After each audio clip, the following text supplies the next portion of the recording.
Welcome everyone to our brand new D&D campaign, The Legends of Valcia. You'll see that we have a fancy new overlay and you can see all of the cameras at once. We're very excited about the new features like that, and we are also very excited to introduce you to this new world and these new characters. I'm going to pass over to our Dungeon Master to start you off, and then we will go around and introduce you to each of the new characters in just a moment. Fantastic. Thank you very much, Llama. Hi guys, I'm Lolash. I'm going to be GMing this game. Hopefully it's going to be a long-form campaign. It's going to be a ton of fun with any luck. Hi to all the players from Australia, where it's the middle of the day and really hot. Welcome to Valcia. Valcia is a custom setting that we're going to be playing in here today. I'm going to start off by just setting the mood a little bit, letting you know exactly the start of this journey and how it's come to be, and then we're going to be jumping straight into the gameplay here. So our journey is going to start aboard a ship, the Mary Thanon. Okay, it has journeyed from the far northern reaches of Thacon down to Istaroth, across to the free lands of Amaris, and is finally on the last leg of its trip to the human kingdoms of Eranon. And as it's travelling across the Aleran Sea, late at night, one night, after several days out from Port Maverick, the ship starts to encounter what is essentially a freak storm on normally very calm seas. This happens late at night, it's very dark, there is screaming, there is absolute terror and fear, and most of the characters here have no idea what's going on. The last thing anybody can really remember is being plunged into the icy depths as the ship goes under. And from that location, from that point onwards, that's where our journey is going to begin. So let's start off by doing a brief introduction for everybody so that people know who's playing. Let's start off with our lovely host, LlamaChomp. Llama, who's your character? Alright, so I will be playing Harbeck Iron Fist, who is a dwarven monk. He was on the ship to deliver fine craft ales that had been brewed at his monastery to different ports around the world to keep the monastery alive and thriving and to bring them back some wealth. He did not love being on a boat. Dwarves like to have dirt and stone under their feet, not wood and water. So he spent much of the ride, as terrified as he always is, on these things, and sort of felt like it was inevitable when he found himself in the brine. But Harbeck loves to create very beautiful, full-flavored drinks, and to share them with very beautiful, full-flavored people. Fantastic. Okay. What about Eversaw? Eversaw, how about you tell us a little bit about your character? Brig is a shy, nervous gnome with some distinct mental instability, who rarely talks to anyone other than his pet ferret, with whom he chats quietly and constantly. Okay. And who else we got here? Flick. Yes, I will be playing Tabarin, the human warlock. He has a wardrobe of disguises, and a wide variety of magic for almost any situation. And he is interested in getting to know everyone, for good purposes or bad purposes. Everyone has a use. Okay. And then we've got Useless. Who are you playing today? Rogar, Dragonborn. I'm a cleric, and I really just want to help people in general. especially those people who cannot help themselves, and to bring the glorious word of Bahamut to everyone. Fantastic. Or Growls of Bahamut, however you want to look at it. Okay, and then our final player today is Babs, and unfortunately, she's having some internet issues. So I'll let you know a little bit about her character. She is playing a very wild,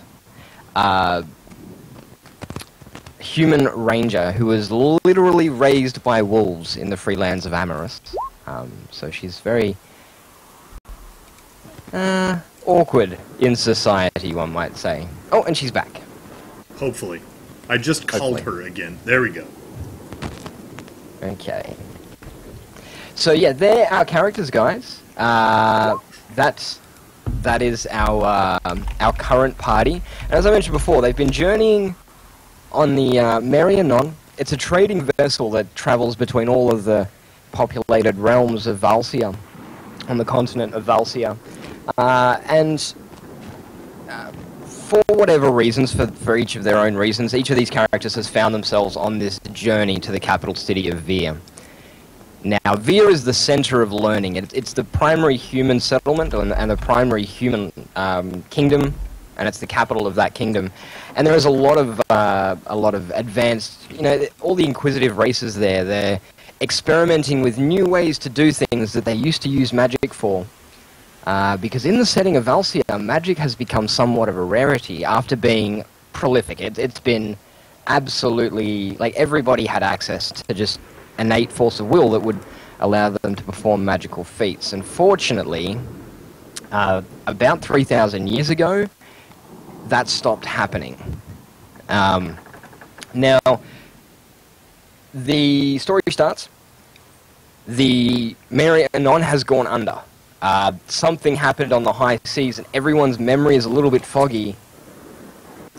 But right here, we're going to be transferring over to the port side map. So let's do that. And the storm has stopped. Okay, so here we go. Slowly, one by one, you guys, the party, awake on a beach. Okay? You have vague recollections of something terrible happening on the ship that you were traveling on. You're soaked to the bone with just salt water. It's caked on you. It's started to dry out. And as you sort of come to and look up and down the beach, you see many more bodies. Some you recognize, some you don't, strewn all across the beach. And there are people running around in white gowns checking on people. It's a fairly terrifying experience, but otherwise the beach is almost the absolute picture of serenity. There's gulls chirping in the background, the waves are slowly lapping at the shore. There's no sign of any kind of storm or horrific event going on. What do you guys do as you sort of wake up here? I imagine myself just at the edge of the water, and it looks like we're in a pretty calm bay, so the waves probably aren't very big, just lapping at my toes. And as I feel them touch the bottoms of my feet, I scramble toward dried ground. Okay. Anybody else do anything?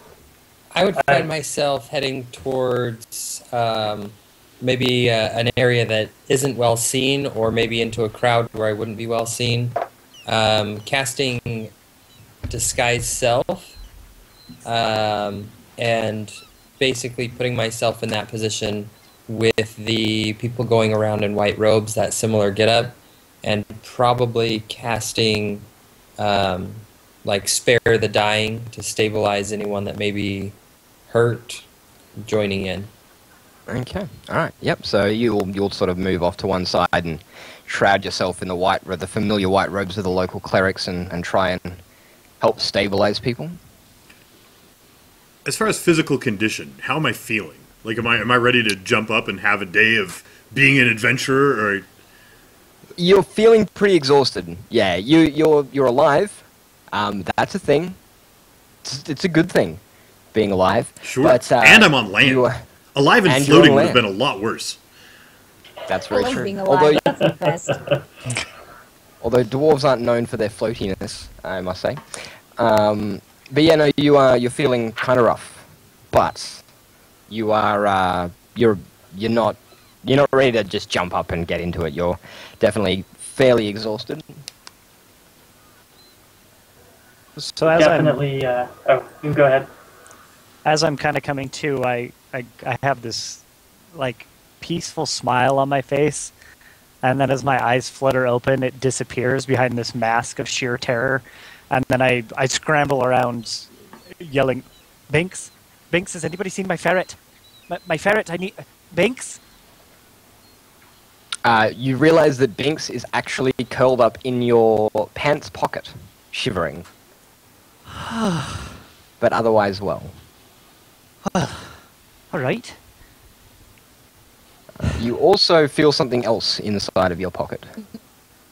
What the devil? Oh.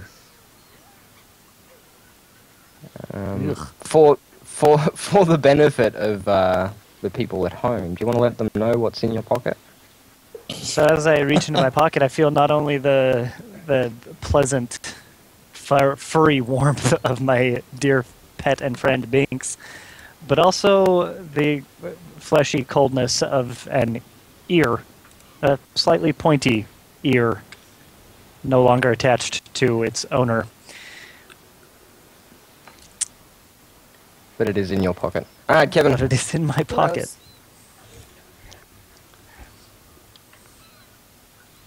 What do you do on the beach here, Matt? Oh, anyone who appears to need help on the beach, just make sure that everybody's okay and stable and Okay. going to make it. And Babs, you're awake and lying next to your wolf, who seems to be huddled up to you. But although she's in worse, or in bad shape, she's not in any danger. Just very cold and wet. That's good. We'll probably try and get dry and less cold. I'm hoping that I find more useful things in my pockets than severed ears, because that's gross. Yeah, there's no severed ears in your pocket, Pretty that's much for sure. just kind of tucking away from, let's come over here, wolf, maybe make a fire, start to dry off. Okay. I No may worries at all. find myself putting more useful things in my pockets as I'm Spare the dying, that'll be Spare fine. the dying. Thank you. So after the immediate danger of being, toe knuckles deep in the disgusting ocean, once I've recovered from that horror, start scanning the beach. You said toe knuckle. I'm going to use the phrase "toe knuckles deep" as frequently as possible for the rest of Yeah, my life. that's You're welcome. That's my gift to you and everyone watching. definitely in my vernacular now. I start scanning the beach, but not for the people. I'm looking at the flotsam, and I'm looking for my barrels. I'm sad to say, Llama, of the dozens of barrels that you probably brought along, the only one that is actually on the beach, as far as you can see, is the one that was tucked under your arm, clutched to your chest as you came to on the beach. Probably also the only reason I was floating. Somebody's keyboard is very loud right now. Oh, man, I apologize. Such Yeah. typing. Such typing. Super typing. Okay, yeah, so only the barrel that you awoke clutching is actually still there, unfortunately. The rest of your brews must be somewhere. So Good thing I always hold on to the best one. as one of the white robes comes by to checking on people, making sure that I'm okay, I'm gonna ask him in very quietly and nervously, is there a place around here that one might refer to as the cave? She glances at you strangely, and as she sort of tilts her head, you notice that she has slightly pointed ears. Never mind. Never mind. I'm sorry. I didn't mean to bother you. I'm sorry. And she gestures to the north, and says, "There's an old smuggler's cove in that direction," and continues on, as if asking about such a thing at this time would be just completely strange, but that's okay. As absurd as it actually is. Yeah, exactly right. In probably paying attention at least to some of the people that there were connections with while on the ship, having heard this, I would approach, as the elf doctor goes by, "Let me take care of this one. Something's not right." And then approach. Would I have a familiarity with a smuggler's cave, having been in Vier? No, you wouldn't be familiar with it, but it would be very easy for you to get, glean a little bit more information about exactly what's going on there. Brig, here you see somebody who looks kind of strange, but yet oddly familiar at the same time, sort of wandering towards you in white robes. I don't know, Flick, do you announce who you are? No. I may drop a hint as to, did you have a bit too much to drink last night? You seem a little bit off. Not directed to you. I lean over and say to Binks, most people think I'm always a wee bit off. Okay. You guys notice the people in white robes dragging somebody who is very familiar to you. The captain of the Mary-Thenon, Mary-Thenon rather. The captain of the Mary-Thenon is being dragged up the beach. He's conscious and he's stumbling, but he's being assisted by two of these white-robed clerics, and you can see him clutching one side of his head. The captain... I was afraid of that. The captain is a sea elf. He's not an aquatic elf, but a sea elf. They live by the ocean. They're not an elf from Thacon. They're just from scattered all around the lands, and they just have a natural affinity with the sea. So to see him having to be pulled from the ocean and obviously in great distress is very strange. He's the kind of guy who should have been able to swim away from a shipwreck even in the worst of storms. But as he stumbles up the beach, he glances over towards you, because you're all in the same sort of, a reasonably close area. And as he spots you, his eyes widen with fear. He goes white as a ghost, and he just shoulders off the clerics and runs towards the settlement, runs towards the city. And just does not look back at all. I think maybe it might be time to get off the beach.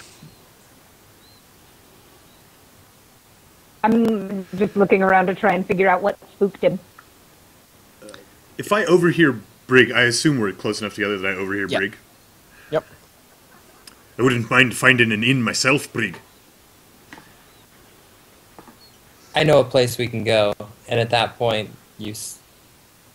making sure no one's focused on our group, I switch back to my regular self. I know a place we can go. Okay. What do you think, Binks? Can we trust them? Binks squeaks at you in a Alright. pleasant way.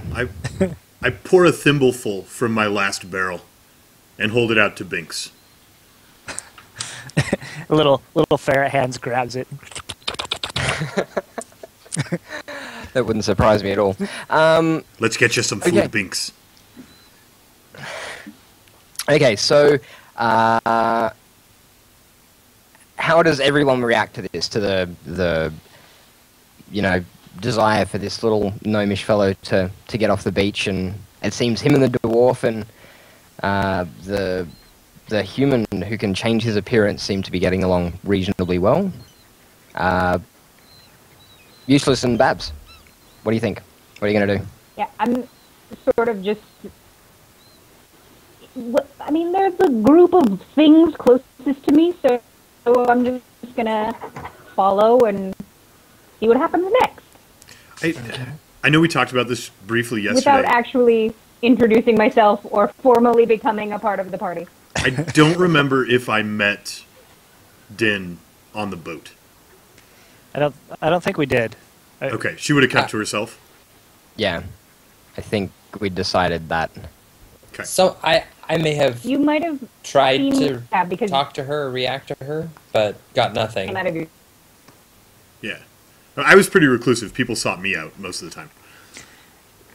And maybe she followed someone downstairs to find out why people Yeah, kept going to probably your did. room.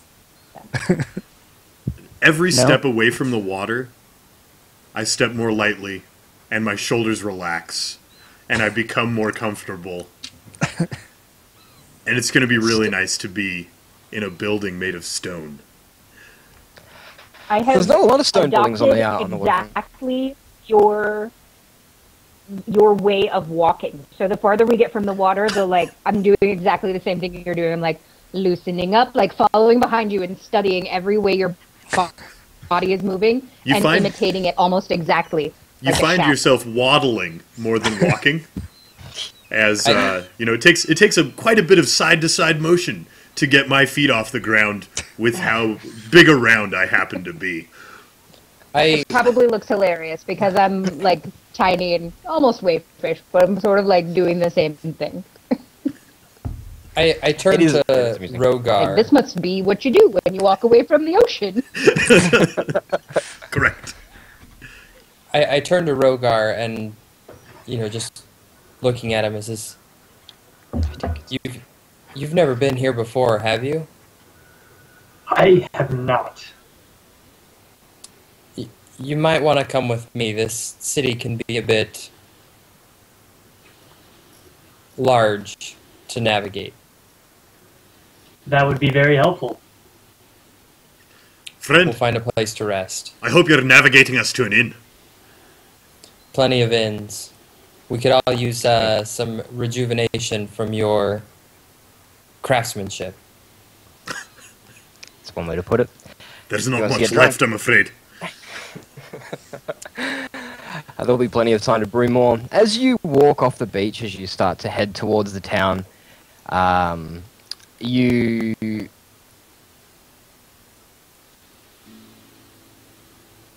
Yeah, as you start to head towards the town, you approach probably the closest inn. It seems to be doing a roaring trade. You can see a lot of bedraggled sailors and so forth who may have been caught in the storm and are sitting down to a whiskey or a beer. And I quickly scan the back of the building, looking for the telltale signs of a brewery attached. yes, they do make their own ales, their own beers. It's quite clear. My step lightens a bit more, and I speed up a bit toward the door. Okay. And as you approach, as I said, there's a lot of sailors there. A lot of them are drenched, soaked to the bone with rain and seawater. And, obviously this whatever happened, as it's still very foggy in your mind, whatever happened really affected the port of Via. Like, there are a lot of sailors here who, many more than could have ever just been on your ship. So something went horribly wrong. But as you approach the inn, everybody is reasonably amiable. You get a few strange glances, Rogar, being monstrous as you are, at nearly 7 foot tall and, having golden dragon lineage. But, yeah, you approach the inn. You can take a table, you can sit down, order some food and drink if you want. What do you guys do when you get into the inn? So as we get into the city where there are more people, anytime a person that is not like of this little group that I have now decided to trust for whatever reason walks too close, I flinch a little, and when we get to the super crowded inn, I'm just in like a constant state of flinch. Too many people. Just Not flinching. It's clenching, I guess. I don't like it. I don't like it here. I hurry right to the proprietor, leaving Din closest to Brig so she can take up flinching, as that's apparently how you enter an inn. I hurry my barrel over to whoever is in charge of beverages at this establishment and engage in a conversation over there. Okay. The innkeeper turns to you and sees you carrying a barrel of ale that's about the size that you are, and says, "Hi, lad, what you got there?" I come from a monastery in the Dwarven lands, and I've brought my finest barrel. It was the only one I was able to save from the shipwreck, but I'd like to share it with you in your common room, in return for a place to sleep. And will it just be you? Did you see the motley crew I walked in with? I think I'd Aye. like to share some hospitality with them. And may I sample this brew? Oh, absolutely. I produce from under my robes 2 drinking horns. I pour for him. I pour for myself. I never give a sample, but take a sample. And hand him his horn and smash mine into it. Brew spills on both of us. And I kick mine back. Okay, he samples it, slowly at first, and then drains the horn, and says, "Whoever crafted this was most definitely a master brewer. You, sir, and your friends can stay here, most certainly. We didn't really have room, but I'm sure we can find some." And I with lean, that... I lean in conspiratorially. You may want to let me back into your brewing room for a night or 2. He smiles slowly, as if realization is dawning on his face, and he says, I believe that can be arranged. And with that, he takes the barrel behind the bar, sticks a tap in it, and prepares to start serving beverages. And lets you know that the room upstairs, there's a room upstairs assigned for each of you, and terms can be agreed upon at a later stage. Perfect. I wheel around to the common room. Drinks are on me! And there's kind of a mad rush as all of the sailors who are penniless from their being submerged in the ocean and coming up with nothing start to rush over to the bar to liberate the establishment of its various beverages. Okay, what's everybody else doing at this stage as the dwarf wanders off to strike up a deal with the bartender? I think it'd be nice to find a table, maybe in a quieter corner. Having heard the conversation with Brig and his ferret, I think there's some questions that need to be asked. Okay, so you're going to start making some subtle inquiries about... Yeah, knowing that he's a little bit tense and doesn't like people, thus the quiet corner, don't get too close. But you didn't by chance have... For the record, I am uncomfortably close to him right now. You are being followed by the wild ranger lady. And I've decided that the giant dragonborn seems like he's really nice and can probably protect me from bad things, so I'm walking uncomfortably close to him. There's a lot of uncomfortably close talking going on here. There's like group of 4 people all kind of bumping into each other awkwardly, trying to shuffle around. I like it. notice this across the room. I fill an armful of horns with ale and just try to get these people to sit down at a table. I imagine you'll struggle with Tabron. He seems to be wanting to do his own thing, but do you other guys take up the offer? Yes. Absolutely. Okay. I, noticing that Brieg is trying to hide, I put him in the darkest corner of the table, and I take Din and sit her right next to me, and then Rogar seems comfortable enough in his own skin that I let him find his seat, but certainly offer him some brew. Okay. So you guys can sit down and chat. Quickly, Tabron, can you do a persuasion check for me, please? And Yes.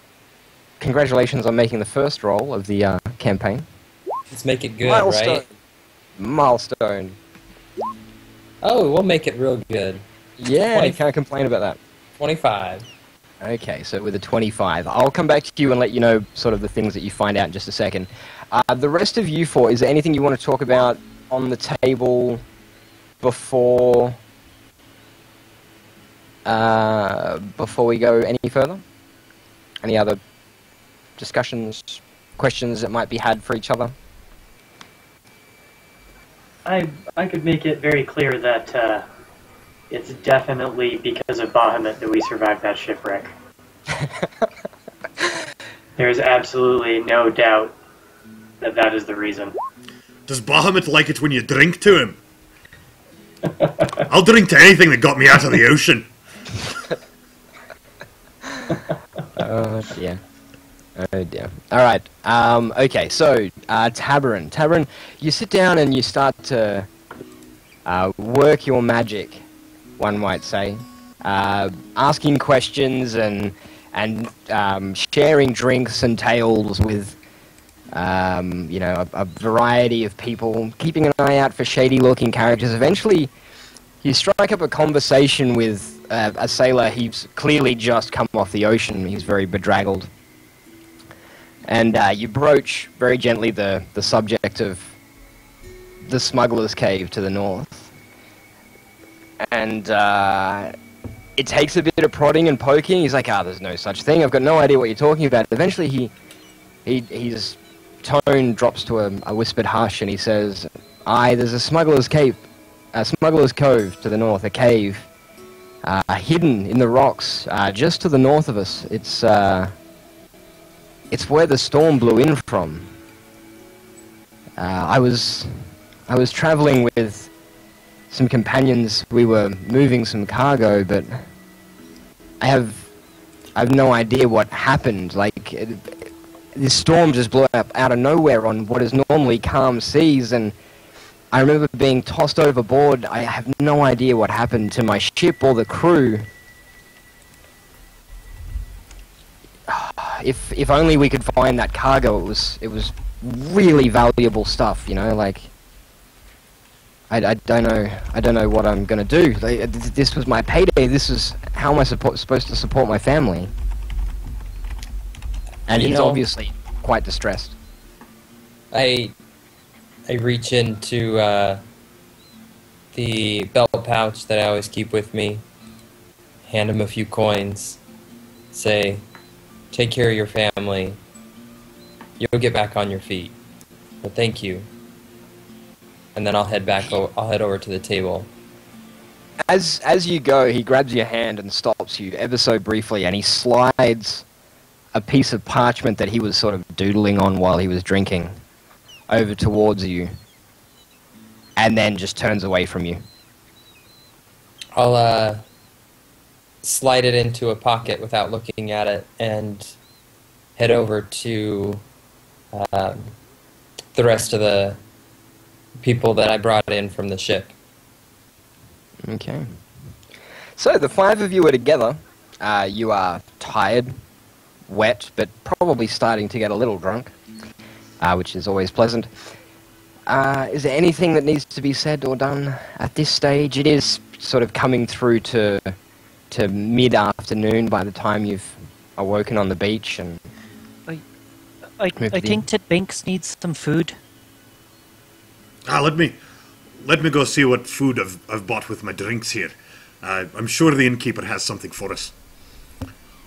And I stand up from the table and go procure a round of drinks and some of that solid stuff that people like to eat with their drinks. Beer is liquid bread, Llama. That's all you need. Absolutely. Okay, so you easily acquire, because as soon as you approach the bartender, he says, "Oh, food, I completely forgot. I'm so sorry." And he quickly organizes for one of the barmaids to bring over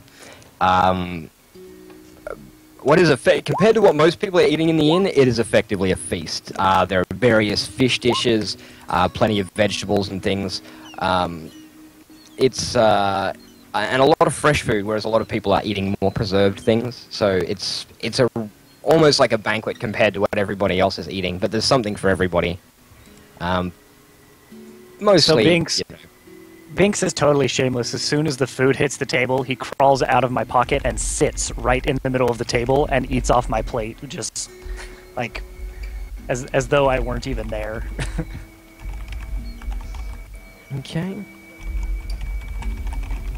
Alright. And I nibble a little bit too. Good. Okay, so after a meal, you're all feeling a little bit more refreshed, and you sort of had a chance to chat amongst yourselves and sort of talk a little bit about what has happened to you, and nobody really has a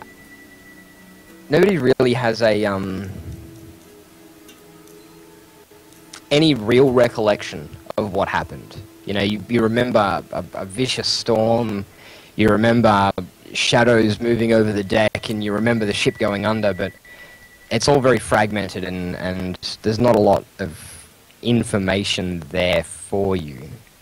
But while you're sitting there talking, you do overhear some more sailors talking, and one of them you recognize as somebody from the ship that you were on. He was a sailor. He wasn't anything special. He was a deckhand or something like that. But you recognize the face. It's a very familiar face. You know that they say that ugly people have the most recognizable faces. Yeah. He's a proper old salty sea dog, and you do recognize him as you hear his voice pipe up. He's got a very distinctive voice as well. He says, "I remember what happened. I'll never forget what happened. That little black-hearted demon. He attacked our captain, sawed off one of his ears, and then jumped into the ocean. The next thing we know, the ship's gone under, and we're all waking up on the beach. But I clearly remember that little demon attacking our captain."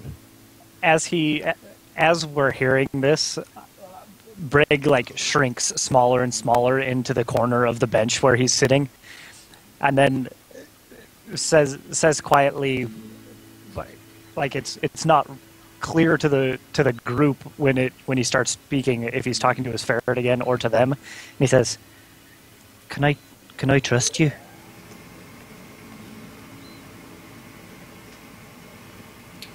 I think we need to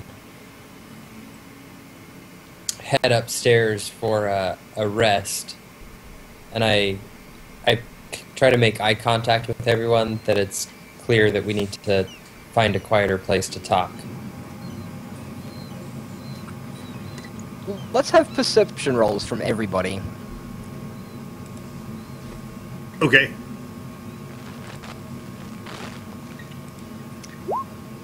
I am super bad at those. Skills is where that is. I've never done Roll20 from this side of it. Haha! 8, 11. So 8 for Evershaw, 11 for Rogar. Oh, I'm 15. supposed to. LlamaChomp. Change your name. Yeah, switch to be my character when I start rolling things. Okay.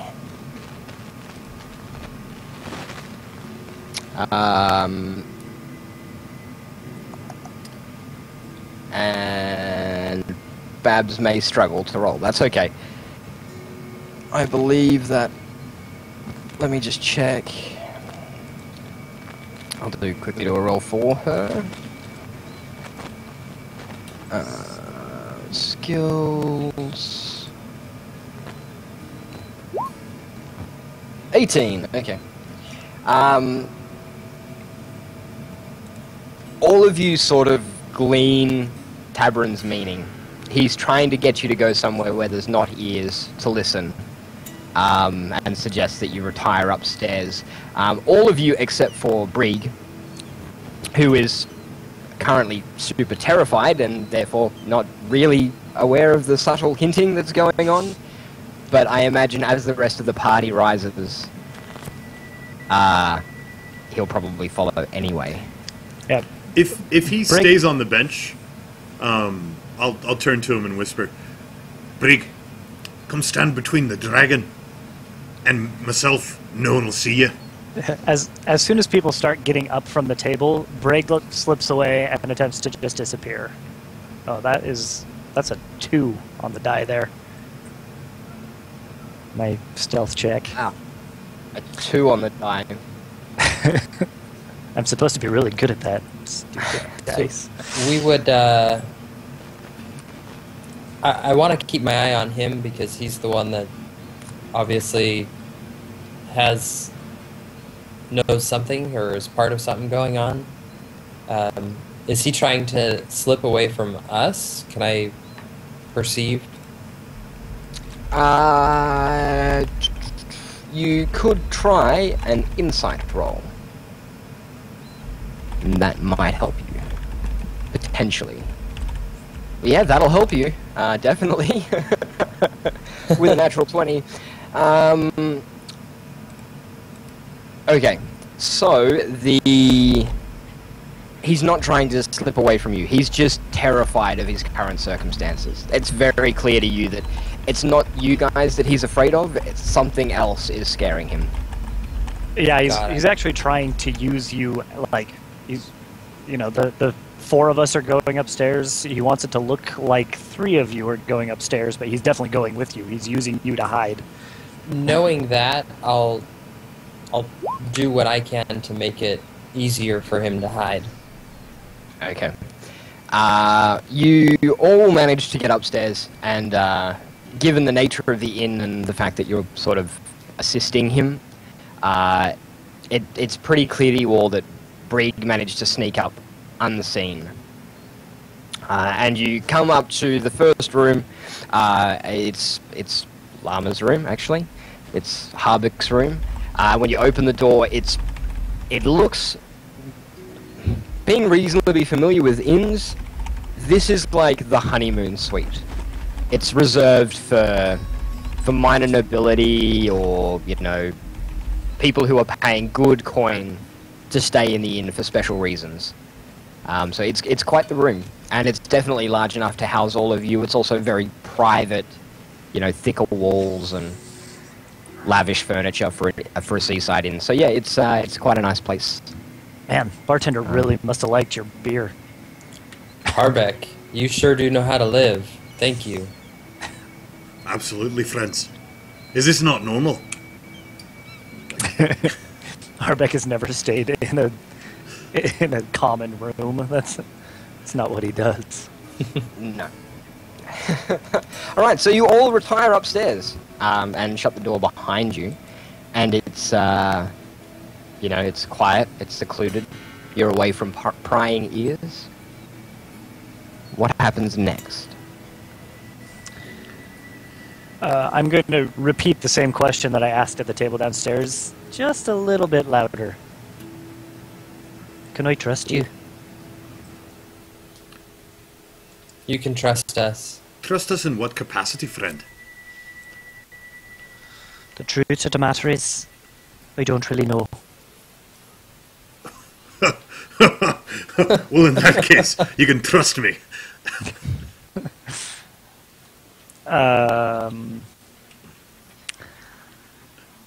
Alright, so I'm going to explain a little bit about my circumstances. Not in excruciating detail, but I'm just going to say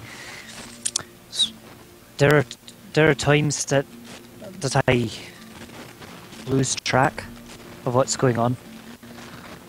People keep talking about a storm, but I don't remember it. Not a bit of it. And when I woke up on the beach, I had this in my pocket. and I drop this ear on the table in the middle of us. You put that thing away, son. Oh, Put it away.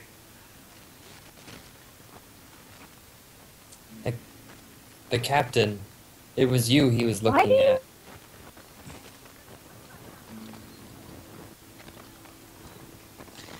What a terrible moment to drop that call.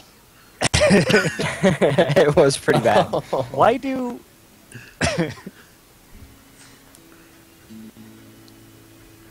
Okay. So, you don't know why you have the captain's ear.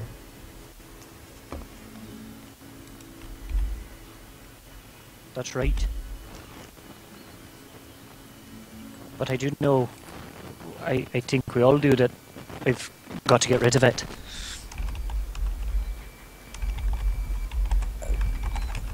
Yeah, that's really the least of my concerns, but I'm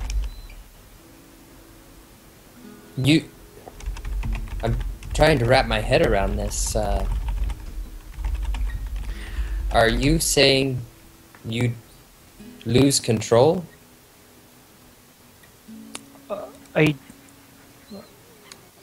Yes, I suppose so. I don't always know what I'm doing. Well, That's right, Okay. Babs. Don't stress. I can tell you the person sitting in front of us, I don't think would ever do such a thing. Of course not. I don't think I've ever hurt anyone. At least not when I didn't absolutely need to. I also noticed you you don't care much for the pointy-eared people around here. Oh, it's Trying to avoid saying elves, knowing that might make you flinch. it's not that I have anything against them. It's just that they make me a wee bit nervous. Well, I've had bad experiences.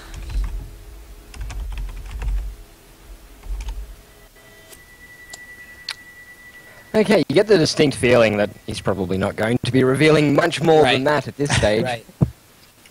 I came Uh, across something else, and I pull a piece of paper out of my pocket to look at it and share it with everyone. This is that storm came from the cave, the smuggler's cave, north of here. We've got to go there. Storms don't come from caves. That's ridiculous. There's a few things I've learned with all the people I've met. Sometimes things don't happen the way they should. On the parchment, there's it's a mud map basically, a really rough sketch, and a few written words, and it shows sort of the coastline drawn the way a sailor draws it. You know, it's very precise but also very rough. It's kind of like an oxymoron, really. But also it says that. As the sun sets, as like there's a cross on the map, and it says, "As the sun sets, the way will be revealed." And there's like a little X on the map, and it's not far. It's probably only less than a day's hike in total to get to where the X is marked on the coastline.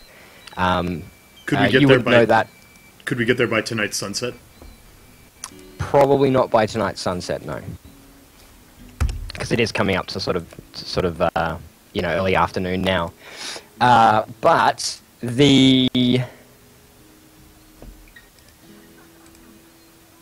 the what was I going to say? Yeah, so you can definitely hike there. It would take you about 7 or 8 hours in total to get there. You wouldn't be able to get there by tonight's sunset, but it does sort of clearly show. And Flick, you would know roughly how far it is because you studied the maps in the Marathon. Got it.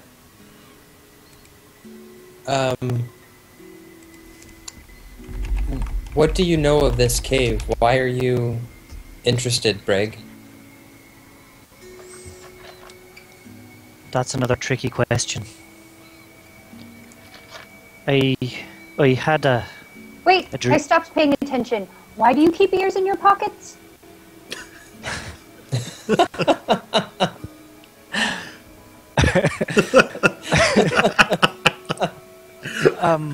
I must have had a bit too much to drink, or maybe that was you. I normally don't. I suppose it was in my pocket because I had nowhere better to put it.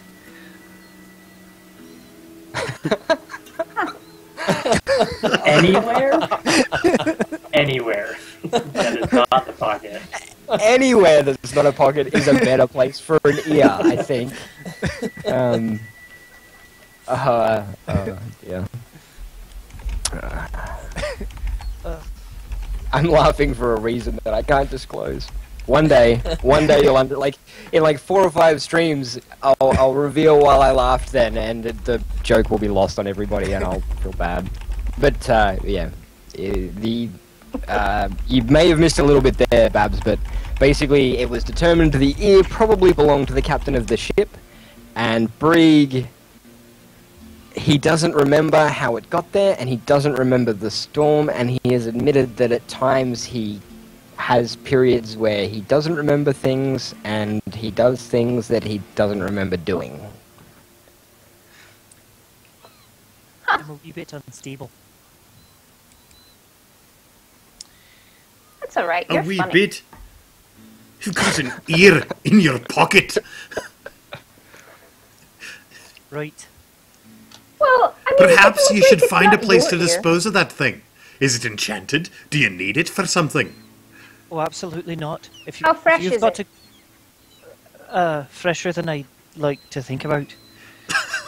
If you've a way to get rid of Give it, here, the please wolf do eats it. ears. Oh, that'd be perfect. I mean, it's just It's meat and cartilage and a little bit of here. I've just fed it to my wolf. Okay.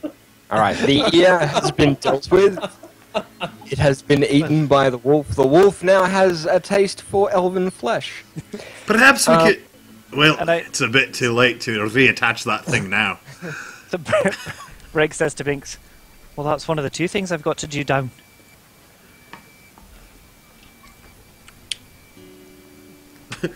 And what's the other? Well, we've got to get to that cave. Aye, but perhaps we should all get some sleep first. I think I'm in no condition to be hiking over land after just being drug out of the filthy sea. I'd rather travel during the day anyway. Okay. Well, that seems to be settled. You wrap up the conversation. You've learnt a little bit more than you would probably like to know about the fellow, but Do you need it for anything? My wolf eats ears. That's my new favorite I thing. imagine that. There you go. He was all right, so hungry. the rest of the afternoon's going to pass without incident. You probably spend a little bit more time eating and drinking, recovering. You've basically got the run of the inn. You're not being charged for anything. Alarm of that afternoon, the innkeeper approaches you and says, "So, about access to the brewery." Indeed. I can leave you alone back there this evening for a few hours, if that would work. I'd love to see your operation. Maybe make a few improvements in exchange for possibly some long-term or repeat lodging. Okay. All right. We can work something out, most certainly. And he shows you downstairs. And I'll Now- need to bring my assistant. I talked to Din because I'm very interested in the way she's been acting, and I feel a little bit like maybe I can help her a bit. And so I asked her if her wolf would be okay to stay in the room by itself, and if she'd like to come with me and see something very interesting. Well, the wolf is fine. I'm with him. I'm not sure he would let me wander off alone. But let me ask. Hold on. Ask? Sitting talking to a wolf. Well, I talk don't know. to the I've never animals been to too? a brewery. Just the Okay, so... right, so Din sits down and starts to have a bit of a conversation with hushed tones, speaking to a wolf, and you get the distinct feeling, Harbeck, that the wolf understands her and is speaking back, although it's not saying anything, but it's definitely like there's a conversation going on. This is not a one-sided thing. And eventually, the wolf seems to be appeased, and Din, you're free to go. Well, I thought I was the only one. You know, Okay, what is a brewery? It's a marvelous place. Come with me, lass. And as you walk downstairs, excitedly describing all of the joys of the art of brewing and what a brewery is, the innkeeper takes you downstairs, and you're pleasantly surprised. You know, you saw the steam stacks for the copper stills, clearly marked it out as a brewing house, and it didn't look like there was much room for a brewery. But as he takes you downstairs and underground, you see that it's actually quite a well-established brewing, or quite a well-established brewery, and you recognize a lot of the barrels. This is a place that actually churns out a large amount of ale. Not of any particular quality, but there are large copper stills and vats, and certainly, ample supplies. You could definitely do some work down here. So the innkeeper mentioned leaving me alone, but I am interested in teaching him to keep up some better practice. So if I can, I don't know if he's wandered off at this point while I was talking to Din, but if I can encourage him to come down with me, I want to show him a couple of things. That's something that I would express to him. Okay, probably not tonight. He's flat out with what's going on upstairs, but it'll be good just to familiarize myself with the space. Yeah. Take it all in. Smell the observe- mash pot. And Observe the feng shui. yeah. Or the feng shui. So, I don't know how interested you are, Din, in exactly what Llama is talking about. You're fairly inquisitive. Maybe you're interested, maybe you're not. But it seems like he's going to be spending Probably quite some only time. because he's using probably very specific jargon. I'm probably only understanding a third of what he's telling me, but I'm trying really to remember all of it. And Harbeck, you probably noticed that Din seems to be doing that same thing that she seems to do a lot, where she's mimicking movements and stances and just, in general, sort of being a little bit awkward. Yeah, I get the feeling that she's looking for a mentor, based on those motions. So, as I'm going to back off on the jargon, I can see the wheels spinning, trying to keep up with new words, and I'm going to scale all the way back to like a lesson on why people socialize around beverages, and kind of make that the topic, and introduce like some social customs. And as I fall back to simpler and simpler topics, I'm going to try and land on like sort out through this conversation where she's at as far as socializing with other humans. Okay. You'll be able to glean a fair bit of information by doing that, I imagine. But that will be a conversation we can save for off-stream. It is an hour into the stream. Shall we take our first short break and then do a quick recap? Absolutely. I need more water. Yay! So, what we like to do during D&D is take a break about every hour, so that people who've joined us late can get a recap after the break. We're going to stand up take care of necessities like water and stretching our legs because we've been sitting for a while. And we will continue with the story in about 3 minutes. See you guys then.